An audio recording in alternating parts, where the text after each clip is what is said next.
सुरक्षा में चूक। सुनने में कुछ अटपटा लग रहा है। पूरे भारत को जोड़ने के लिए भीड़ को साथ में लेकर राहुल गांधी चल रहे हैं और कांग्रेस शिकायत कर रही है कि राहुल गांधी की सुरक्षा में चूक हो गई। कांग्रेस को यह बात समझनी होगी कि किसी भी सुरक्षा में चूक के लिए व्यवस्था तभी जिम्मेदार हो सकती है जब वो शख्स जिसकी सुरक्षा की जा रही है वो खुद अपनी सुरक्षा को लेकर सजग हो। अब जब राहुल गांधी खुद ही अपनी सुरक्षा को अहमियत नहीं देंगे तो क्या सीआरपीएफ या क्या दिल्ली पुलिस सुरक्षा का ध्यान कैसे रख पाएगी? वो भी तब जब आप पूरे देश में भीड़ को लेकर भारत जोड़ो यात्रा निकाल रहे हो। लेकिन कांग्रेस को शिकायत हुई है और इसके लिए कांग्रेस ने गृह मंत्रालय को चिट्ठी भी लिखी है, जिस पर जब गृह मंत्रालय ने इस बाबत सीआरपीएफ से सवाल किया तो सीआरपीएफ ने जवाब कुछ ऐसा दे दिया है जिसके बाद कांग्रेस के पास बोलने को कुछ रहने ही नहीं वाला है। कांग्रेस की शिकायत पर सीआरपीएफ ने गृह मंत्रालय को राहुल गांधी की सुरक्षा में चूक को लेकर अपना जवाब दाखिल किया है। सीआरपीएफ ने गृह मंत्रालय को बताया है कि राहुल गांधी ने साल 2020 से अब तक 113 बार सुरक्षा के नियमों का उल्लंघन किया है। सीआरपीएफ के मुताबिक गाइडलाइंस के मुताबिक ही राहुल गांधी की सुरक्षा का इंतजाम किया गया। दौरों पर व्यक्ति की सुरक्षा का जिम्मा राज्य पुलिस के समन्वय से सीआरपीएफ का होता है। गृह मंत्रालय की तरफ से राज्य सरकारों सहित संबंधित हितधारकों को खतरे के आकलन के आधार पर सलाह जारी की गई है। सीआरपीएफ ने कांग्रेस की शिकायतों पर गृह मंत्रालय को बताया, प्रत्येक दौरे के लिए अग्रिम सुरक्षा संपर्क भी किया जाता है। राहुल गांधी की दिल्ली यात्रा से पहले 22 दिसंबर को सभी हितधारकों को शामिल कर एएसएल किया गया था। यात्रा के दौरान सभी सुरक्षा दिशा निर्देशों का सख्ती से पालन किया गया और दिल्ली पुलिस ने जानकारी दी है कि सुरक्षा कर्मियों की पर्याप्त तैनाती की गई थी। फिर अपने जवाब में सीआरपीएफ ने आगे ये भी कहा कि संरक्षित व्यक्ति के लिए की गई सुरक्षा तब ठीक काम करती है जब संरक्षित व्यक्ति स्वयं निर्धारित सुरक्षा गाइडलाइन का पालन करता है। कई मौकों पर राहुल गांधी की तरफ से निर्धारित नियमों का उल्लंघन देखा गया है और इस बारे में समय समय पर जानकारी भी दी गई है। तो कुछ इस तरह से राहुल गांधी की सुरक्षा में चूक वाली कांग्रेस की शिकायत पर गृह मंत्रालय को सीआरपीएफ ने अपना जवाब दे दिया है। दरअसल कांग्रेस ने राहुल गांधी की भारत जोड़ो यात्रा में सुरक्षा की चूक का आरोप लगाया था। गृह मंत्रालय को चिट्ठी लिखकर कांग्रेस ने कहा था कि दिल्ली पुलिस राहुल की सुरक्षा के मुद्दे में पूरी तरह से विफल रही है। कांग्रेस महासचिव केसी वेणुगोपाल ने गृह मंत्रालय को लिखी चिट्ठी में कहा कि जैसे ही यात्रा 24 दिसंबर को दिल्ली पहुंची, उसके बाद कई बार राहुल गांधी की सुरक्षा में सेंध लगी और दिल्ली पुलिस भीड़ को काबू करने और उनके चारों ओर सुरक्षा के घेरे को मेंटेन करने में असफल रही। राहुल गांधी को Z+ सिक्योरिटी मिली है। केसी वेणुगोपाल ने अपनी शिकायत में यह भी लिखा कि राहुल गांधी की सुरक्षा में दिल्ली आने के बाद इतनी भारी चूक हुई कि स्थिति बिगड़ गई और कांग्रेस कार्यकर्ताओं और भारत जोड़ो यात्रा में शामिल यात्रियों को राहुल गांधी की सुरक्षा के लिए घेरा बनाना पड़ा।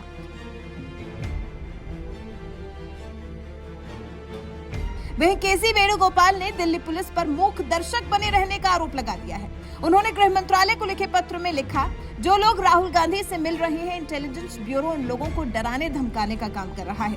आईबी उनसे लगातार पूछताछ कर रही है। सोशल मीडिया पर भी इस बात का खूब हल्ला मचा है। कहीं प्रेस कॉन्फ्रेंस कर तो कहीं भीड़ के सामने सवाल किया जा रहा है कि आखिर किसके इशारे पर राहुल गांधी की सुरक्षा में दिल्ली में चूक हुई है। राजीव जी शहीद हुए इस देश के लिए। ऐसे परिवार के इतने बड़े नेता की सिक्योरिटी में अगर चूक होती है तो उसकी जवाबदेह सरकार होगी। गृह मंत्री जी इसका संज्ञान लें, प्रधानमंत्री जी इसका संज्ञान लें, यात्रा आसानी से संपन्न हो सके। यात्रा से डरे मत, यात्रा का सहयोग करें। एक आखिरी सवाल है, वीडियो आपका हाँ मैंने देखा है।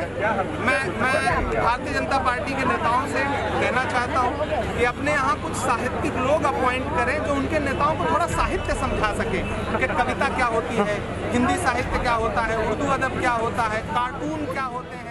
वहीं कांग्रेस नेता बीवी श्रीनिवास ने भी ट्वीट कर सवाल पूछा है। लिखा है, आज अमित शाह जी को जवाब देना चाहिए, आखिर किसके इशारे पर दिल्ली में भारत जोड़ो यात्रा के दौरान राहुल गांधी जी की सुरक्षा में भारी चूक हुई? आखिर क्यों Z+ सुरक्षा प्राप्त नेता जिसके परिवार से दो पूर्व प्रधानमंत्री की शहादतें हुई, उनके आसपास सुरक्षा का कोई घेरा नहीं था? वहीं कांग्रेस प्रवक्ता पवन खेड़ा ने भी प्रेस कॉन्फ्रेंस कर इस बारे में बात की है। सुनिए उन्होंने क्या कुछ कहा। हमारी मांग ये है कि संविधान का एक आर्टिकल 19 है जो हमें स्वतंत्रता देता है कि हम इस तरह के आयोजन कर सकते हैं। भारत जोड़ो यात्रा हमारा एक अधिकार है, कर्तव्य तो है ही। उसमें खलल नंबर 1 खलल मत डालिए, नंबर 2 उसको सुचारू रूप से चलने में जो सहयोग पुलिस प्रशासन से मिलना चाहिए वो मिलना चाहिए। उस पे कोई आपका, क्योंकि आपकी सरकार है इसका मतलब नहीं कि सब कंट्रोल आपका है। पुलिस सबके लिए है, प्रशासन सबके लिए है। तो वो जो पत्र वेणुगोपाल जी ने लिखा है उसमें स्पष्ट ये उदाहरण दिए हैं। वैभव वालिया जी की एफआईआर का उदाहरण दिया है, जो लाल किले पे व्यवस्था बिगड़ी थी उसका उदाहरण दिया है, और यह भी बोला है कि अब हम पंजाब जम्मू कश्मीर की तरफ बढ़ रहे हैं। आपसे ये उम्मीद की जाती है कि आप हमारे भारत यात्रियों की सुरक्षा का ध्यान देंगे, विशेष ध्यान देंगे। कांग्रेस के इन सभी आरोपों का जवाब सीआरपीएफ ने दाखिल कर दिया है। अपनी सफाई में सीआरपीएफ को गृह मंत्रालय से जो कुछ भी कहना था चिट्ठी के माध्यम से सीआरपीएफ ने कह दिया है। वैसे आप इस बारे में क्या कहना चाहते हैं? सीआरपीएफ ने जो जवाब गृह मंत्रालय को दिया है क्या वो संतोषजनक है? जो सीआरपीएफ ने 2020 से अब तक राहुल गांधी के सुरक्षा नियमों के उल्लंघन करने की शिकायत की है, उस पर कांग्रेस का क्या जवाब आएगा? उस पर कांग्रेस क्या कहेगी? आपके इस मुद्दे को लेकर क्या विचार है? हमारे साथ अपने विचार जरूर साझा करें।